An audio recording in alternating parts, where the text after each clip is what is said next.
What's up, everyone? Hope you guys are doing great. I just wanted to make a brief video on some of the side characters in the Boruto story and their roles moving forward. The characters who play a supporting cast in the story are characters, your Shikadais, your Konohamarus, your Shinkis, your Chochos of the world. I think Konohamaru is going to continue playing the role that he's been playing since day one. That the role of supporting the Hokage, being a Jonin of the Hidden Leaf Village. Obviously I had a theory that Konohamaru might be motivated to hunt Boruto down and Sasuke to an extent because Boruto in his eyes is responsible for Naruto's death. But the reason I don't support that theory is because it would be kind of far-fetched or a bit extreme to expect Kishimoto to include Konohamaru into the story when he wasn't included much in the story to begin with. I think the only relevant thing I remember Konohamaru doing in the manga is when he was team leader of Team 7 and he was the one leading the charge against Ao during the Kawaki arc, the beginning of the Kawaki arc, and I don't remember much since then. And the few times he made an appearance in the manga, the anime didn't even bother to introduce him during the anime adaptation of those chapters, such as the time when Team 7 are training with Kawaki, and Kawaki snaps, and he's like, you know what, guys, this training shit isn't working. The only way we can train is by fighting each other. And Naruto's watching them train, and in the manga, Konohamaru is there to advise.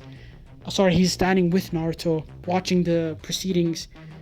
In the anime, it's just Naruto by himself, which just kind of shows you, where Konohamaru ranks in the totem pole, where he's not even bothered to be included in that scene.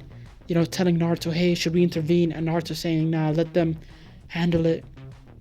So I think that's my view on Konohamaru.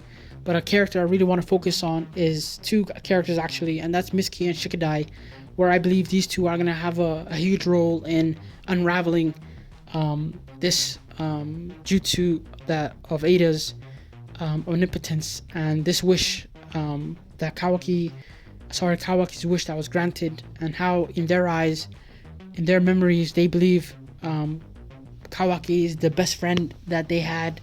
That in Shinki's case, Kawaki is the one that he knew ever since they were babies, that they've been best friends, went to the Thunder Burger together, all that riff-raff adventures that they had, going back to the academy days. And in Mitsuki's case, for example, Kawaki's been his son, the person he's been idolizing, and the person he's been trying to emulate has been Kawaki.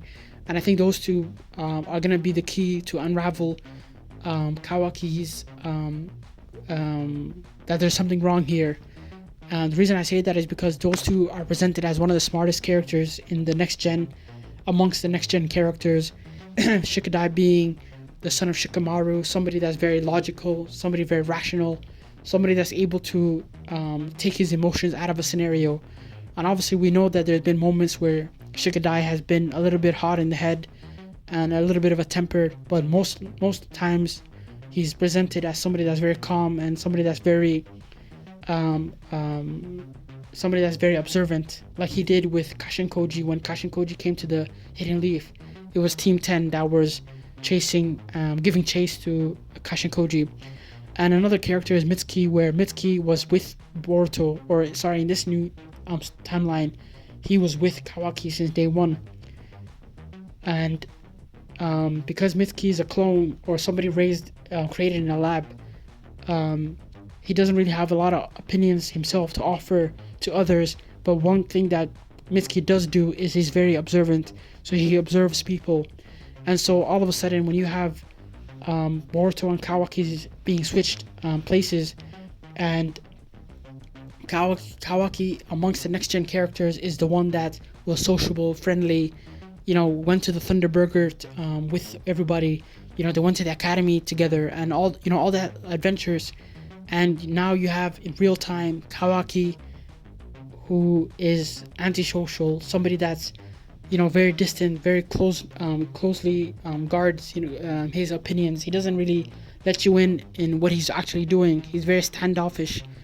And so when those two realities clash with each other in their memories of Kawaki, it's going to be interesting to see how Shikidai and Mitsuki themselves unravel that, where it's got to be somewhere in the story where the person they grew up with, and starting Shikidai and the rest of the Konoha children who grew up with Boruto, it's gonna be get to a point where the two personalities, the two memories are gonna clash with each other. Where Kawaki doesn't go to the Thunder Burger, Kawaki doesn't, hang out with them, play cards, and all the things that Boruto used to do. And so I'm wondering whether Kishimoto is gonna introduce that plot point in the story, and whether the characters besides your Sumeres and Saradas are going to be like, what, something's not adding up here. If Kakashi does become Hokage, is Kakashi going to be the one that's going to be like, hey Kawaki, do you remember that time when I taught you, or I showed you, or trained with you on that new Rasengan? Can you show me how you improved on it? There's going to be moments where the memories and Kawaki's behavior are going to contradict each other. So it'll be interesting to see what happens. What do you guys think about that idea? About those contradictions showing up down the line? Do you think is a fair idea? Do you think that Kawaki's going to be able to just give a basic answer and everybody accepts? Or do you think that as time goes on, people are going to start to get more suspicious of what's happening, and that maybe down the line we're going to start to see potential weaknesses of the omnipotence and its effects?